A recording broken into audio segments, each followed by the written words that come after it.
Esse vídeo é um corte de um episódio da temporada de 2020 e 2021 do canal. Se você curtiu, passa lá para conferir o resto. O link está na descrição. Então, os alunos já devem ter visto que a coagulação ela é importante, né, para você estancar quando você tem uma interrupção da continuidade do vaso, né, e aí você imagina que você tem que fazer esse reparo sem interromper o fluxo, porque se você interrompe o fluxo, você pode causar isquemia do tecido que está na sequência, né? Então ela tem uma série de etapas, né, como a gente consegue ver nessa figura, tá até a sequência das etapas aí. Alguns livros colocam 3 etapas, né? Mas a etapa inicial, né, que a gente tem assim que tem a exposição do colágeno por uma ruptura, por uma lesão, né, a primeira etapa é essa vasoconstrição aí, onde você diminui o fluxo, né, do local. E essa diminuição do fluxo, né, além de diminuir a chance de hemorragia, ela permite que as células, isso vai diminuir o fluxo de sangue, isso permite que as células tenham um maior contato aí com a área lesada. Né, a exposição do colágeno é importante para a ativação dessas plaquetas, né, nessa etapa aí. Até na figura aqui está mostrando, né, o colágeno e aí essa vasoconstrição reflexa aqui. Estou eu aqui apontando com a minha seta. Adianta muito não. Não, era na figura A aí. Mas, né, a questão da matriz extracelular e a exposição do colágeno. Essa exposição do colágeno ela é muito importante porque ela inicia todo esse processo, né, de ativação das plaquetas, né, da vasoconstrição, que também depende da liberação de substâncias pelas plaquetas e pelo tecido lesado. Daí você quer falar alguma coisa dessa parte inicial? Não. Então, tipo, seria uma primeira etapa, então, né? Você tem a lesão, você expõe proteínas como colágeno e outras, você tem uma vasoconstrição reflexa até que a plaqueta começa a grudar, né? Tá, aí você começa aqui no 1 da hemostasia primária, isso. Seria isso? A primeira adesão das plaquetas, depois altera a forma, libera mais... libera aí as plaquetas elas têm proteínas, né, que reconhecem esse... Uma vez que você tem a lesão, logo depois da vasoconstrição, as plaquetas elas têm receptores aí de membrana que vão reconhecer esse colágeno, né, esse tecido lesionado aí, e elas começam a se ligar a esse tecido aí, esse colágeno, né, e isso cria, eu acho que a primeira ideia que o aluno tem, eu acho que é o primeiro contato que ele tem com a ideia de um feedback positivo nessas plaquetas. Uma vez que elas se ligam, elas começam a liberar substâncias, né, fator de agregação plaquetária, serotonina, e isso vai iniciar vamos dizer, a plaqueta ela é ativada pela exposição do colágeno, e essas plaquetas que são ativadas pela exposição do colágeno, elas começam a liberar substâncias que ativam mais plaquetas. Então você tem essa hemostasia primária, né, onde as plaquetas começam a se aproximar e se ligar nessa região aí que foi lesionada. Né? Isso é importante para... Mais plaqueta, mais liberação de grânulo, mais plaqueta. Isso, mais plaqueta, né? Vira uma relação que a gente chama isso de uma retroalimentação positiva, né? A plaqueta ativada ativa mais plaqueta, isso vai se ligando, né? Então é importante também o aluno entender, porque você fala assim, poxa, isso é uma reação em cadeia, por que ela não se alastra para além da lesão? Então lembrando, né, que o endotélio, né, as células endoteliais que recobrem o vaso, elas produzem substâncias que inibem a coagulação, né? Ele produz um monte de fator anticoagulante. Então, a gente fica nesse equilíbrio. Então, você tem ali o endotélio que impede a coagulação, mas quando esse endotélio ele é lesionado, né, ele cria uma solução de continuidade, exposição do colágeno, as plaquetas aderem e inicia agora uma cascata, né, de coagulação, né, pelas substâncias liberadas pelo tecido lesionado, pelo endotélio lesionado e pelas próprias plaquetas, que vai desencadear aqui, né, todos os processos que já seria aí a formação aqui, libera fator tecidual, expressão de complexo fosfolipídico, ativação de trombina, cascata de coagulação, polimeração da fibrina e forma por cima aqui a fibrina meio que recobre o tampão plaquetário, né? Segurando outras paradas que possam passar por aqui, no caso neutrófilos, glóbulos vermelhos, forma um tampãozão, né? Um trombo. Isso, fica um trombo aí. Só que a ideia é que isso aí tem que ser controlado e ele tem até um remodelamento, ele, né, cria primeiro um tampão mais frágil e depois ele, né, quando você tem a polimerização da fibrina, ele fica mais estável, né, até o ponto que o tecido sofra o reparo e aí a gente possa eliminar esse coágulo que está aí. A gente vem aqui, liberação de TPA, trombomodulina, e aí começa... Bloqueia, não acontece mais e começa a digerir, né? Fibrinólise. Começa a digerir a fibrina e desmanchar. É isso? Isso.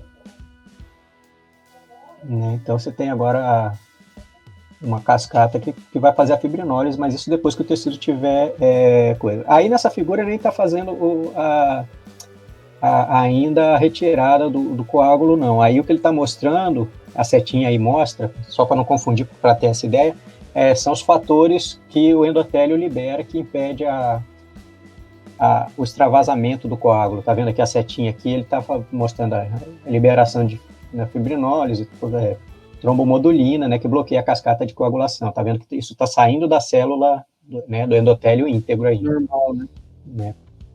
Célula isso, fora da lesão. Esse TPA é tratamento também, né? É o quê? Desculpa.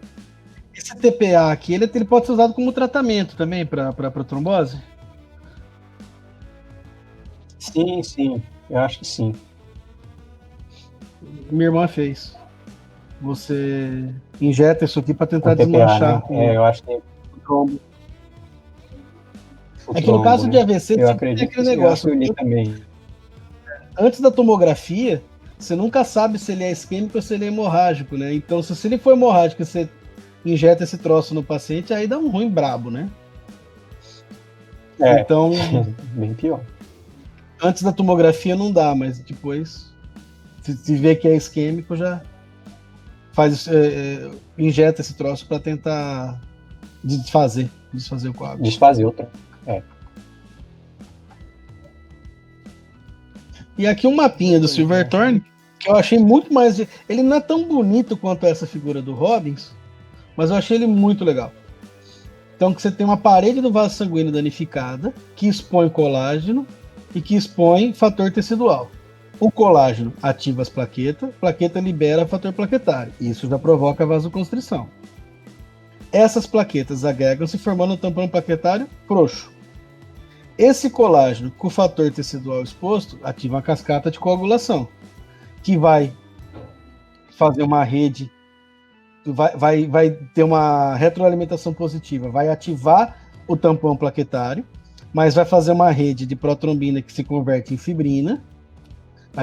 Vai ter formação de trombina, que vai ativar a conversão do fibrinogênio em fibrina, formando uma rede de fibrina, que junto com o tampão plaquetário forma um tampão plaquetário reforçado, chamado de coágulo. Então, esse primeiro tampão da plaqueta, só plaqueta frouxa, ele faz uma hemostasia temporária. A hemostasia boa, mais eficiente, digamos assim, ela vem do tampão frouxo amarrado com as fibras de fibrina da coagulação sanguínea, formando um coágulo. Ajeitou? Ajeitou. Depois, você tem crescimento tecidual e um crescimento celular no reparo tecidual. Com tudo consertado, a rede de fibrina lentamente é dissolvida por plasmina, o coágulo é dissolvido e voltamos tudo ao normal. Que tal? Isso, eu acho que isso é a mesma coisa que a outra, só que é mais didático, né? Eu acho que assim... de sangue, Silverthorne. Isso, é legal ver essa sequência, né? Ler o texto, ver essa sequência e depois olhar a figura e tentar reconhecer essas etapas na figura. Botar um do lado do outro. E aí ele faz também essa distinção da via intrínseca e extrínseca, né? Que tem da cascata de coagulação. Duas formas de chegar aqui. Que seria São duas, elas chegam no mesmo ponto ali, que é na ativação da trombina aí. Então, essa é a do Robbins, mas eu gostei muito mais dessa do Silverthorne. Então, via intrínseca. O Silverthorne tem uma outra. O Silverthorne também tem uma outra. Essa aí mesmo. Né? Mas se você quiser, mostra do Robbins primeiro, que tá na sequência.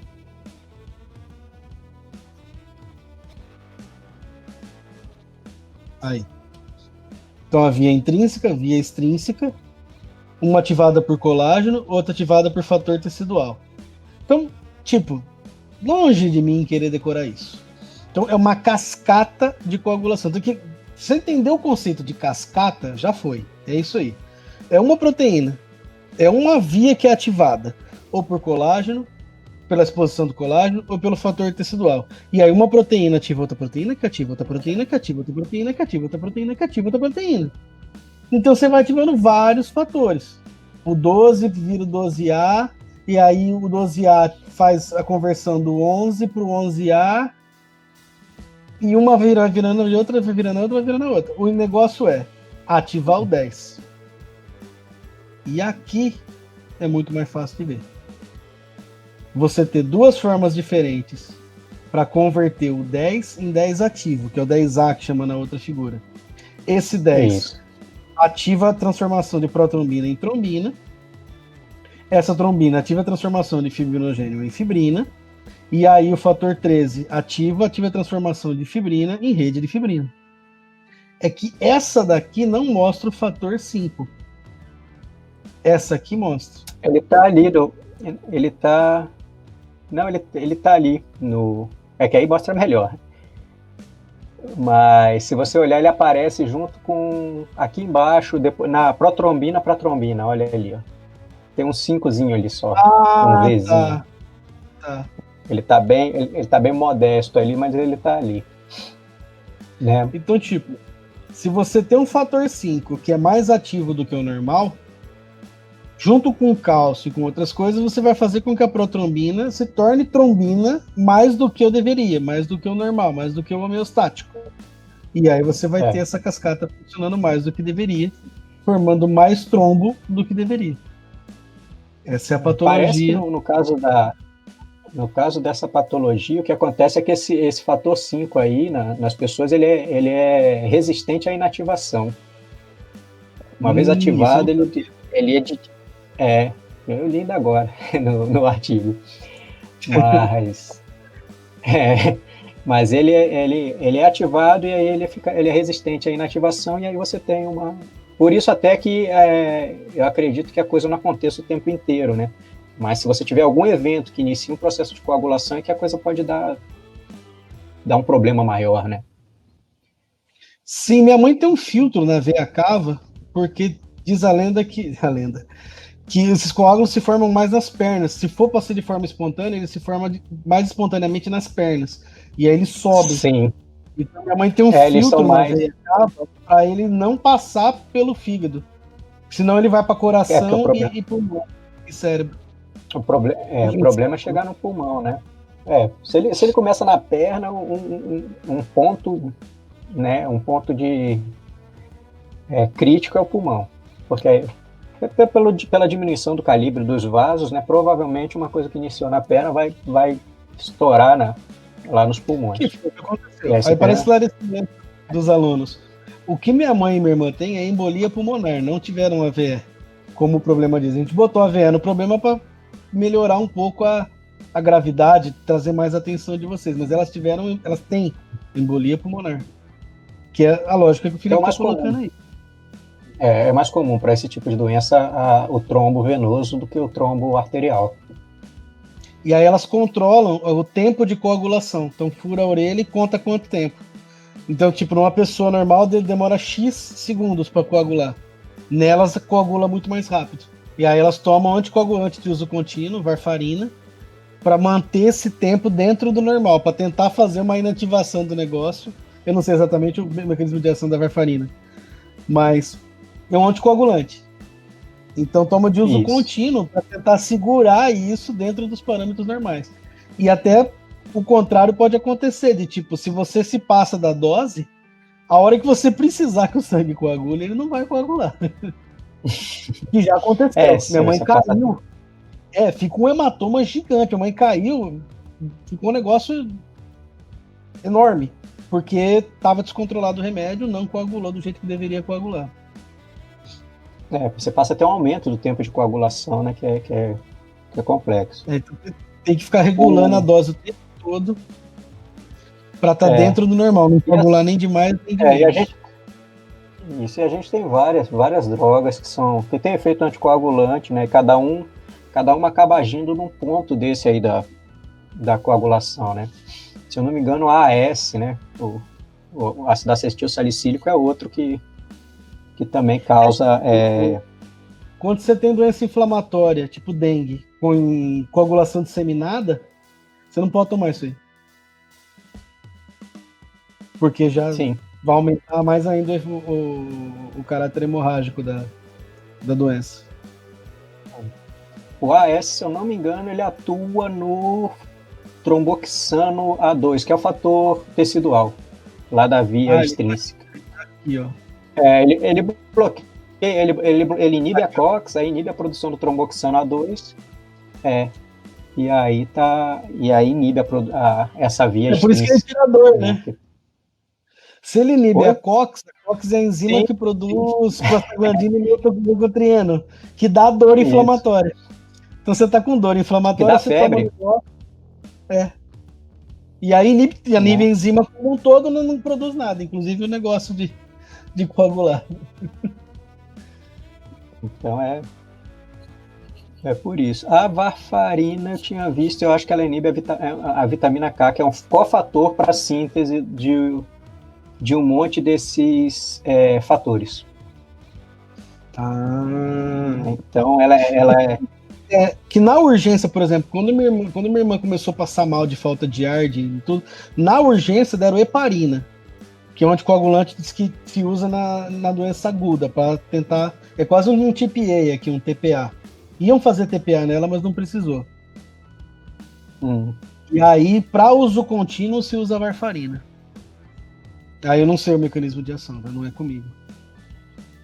Não, eu acho que é esse. Ele inibe a síntese desses fatores de coagulação dependente da vitamina K. Aí até na aula eu pergunto para os alunos da nutrição de onde a gente consegue vitamina K. Até para brincar. Toda vez que eles acharem uma vitamina em algum problema, eles têm que ver o que a gente come para conseguir essa vitamina. Não, se eu te falar que me veio banana na cabeça, porque K é potássio. Couve, carne também tem. Eu não lembro direito não, tem que dar hoje à tarde eu dou uma estudada também de novo. Disso que eu tenho que perguntar, eu tenho que saber também a resposta.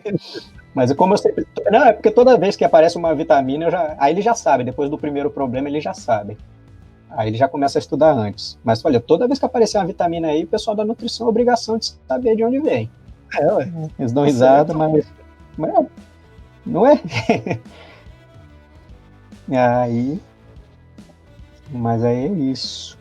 A varfarina, se eu não me engano, deixa eu só checar, mas eu acho que ela também é usada, aquele veneno, tem um veneno de rato que é a varfarina. Rapaz, não é o chumbinho. Não, acho que é episódio racumim, do House. né? Tem um episódio do House que ele usa a varfarina para matar o rato da casa da ex-mulher dele. Ele pega na farmácia do hospital e tenta matar o rato da casa da ex-mulher dele com varfarina. É isso mesmo. Varfarina tem um veneno de rato aí que a base dele é varfarina, né? E o animal morre de hemorragia interna.